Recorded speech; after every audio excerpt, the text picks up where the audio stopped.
Hey everybody. Alright, so here's my week in review. It's been a full week. I'm on my second day off and it's going really well.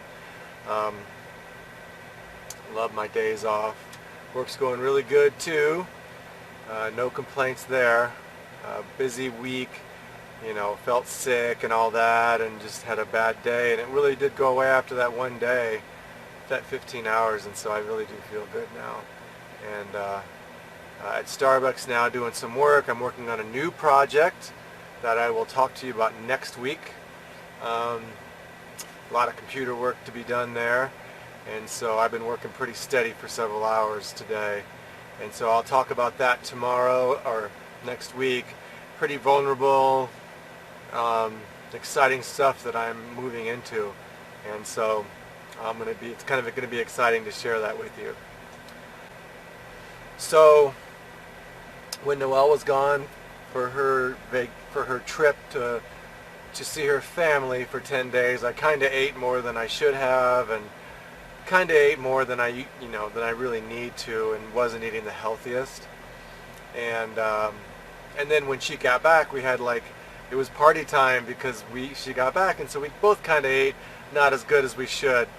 So since for the last, I would say, about 8 or 9 days, I've been eating really healthy. She's been cutting our portions back, which really feels great to not eat as much and go to bed a little bit hungry. So when you wake up in the morning and have breakfast and just it makes you feel so much more alive, and I sleep so much better without going to bed on such a full stomach. And so it really is nice to do that, to eat a little bit less. And because I've been eating less, over the last 9 days, I've lost about 5 or 6 pounds to the rec center to shower, and I'm about 5.5 pounds down from the day she got back. The day I went to pick her up at the airport, I showered before I picked her up. So that's kind of cool. Not that I really feel like I need to lose weight, but it just feels good to feel healthy and fit, and I feel so much better just having smaller portions. I still eat the same stuff, and I'm still eating good veggies and everything, but just smaller portions, so that's really great. Here's a question that came in from Kurt, and he had several quandaries about my video about the 5 things that are tough about living in a van. And so he had a lot of really great questions. And one of those questions was, Kurt asked, he said, what would I do with all my free time if I lived in a van? And that's definitely something to think about or to figure out. The answer for me is you re-evaluate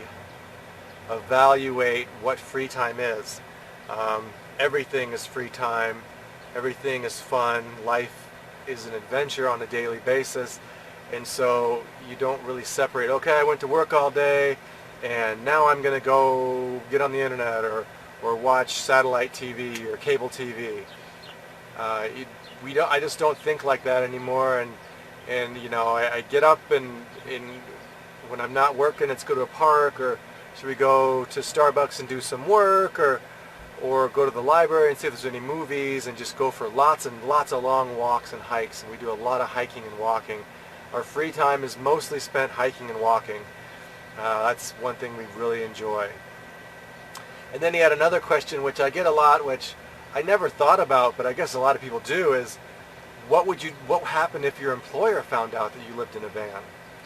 And the reality is there's nothing they can do. There's no law against you living in a van. And the reality is, if you smell like a normal person and you're clean, there's no reason they should ever know. Who would ask you? By the way, do you live in a house, or are you homeless? Are you houseless? No one's going to ask that. They see a hard worker. They see you working. They're like, they got a good worker here. I don't give a shit where he lives or what he lives in. He's doing a great job, and that's all they care about, is that you're doing a great job. On that note, though, I have brought it up to my employers before, and they're like, oh, wow, that's kind of cool. You're touring the country, and you're here for a while. You're not going to be here. They know I'm not going to be there forever anyway, so they're like, oh, that's really cool. I wish I could do something like that. Employers don't care. Then the last thing And it's not as hard. Like, you have to get out there and do it and see, like, all the things that it could be. What happens if somebody hit your, what happens if you get in a car accident? Where would you live?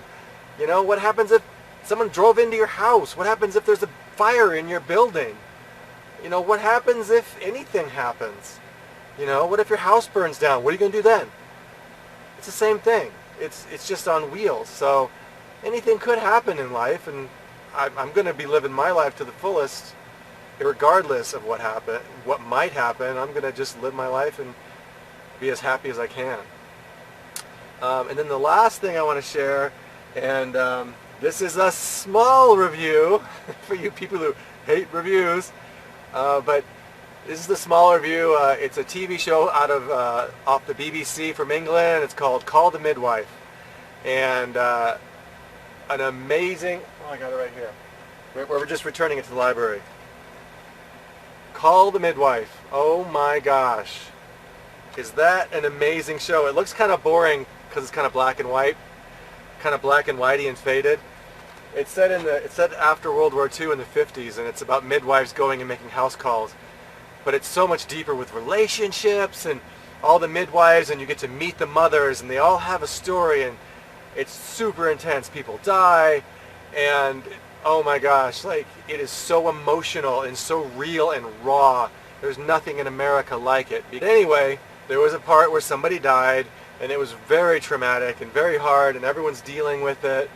And there's nuns in it, and I love the nuns. The nuns are so much fun. I've never been interested in a nun before as a TV watching, but these nuns are really, it's just so interesting to watch these nuns interact with people.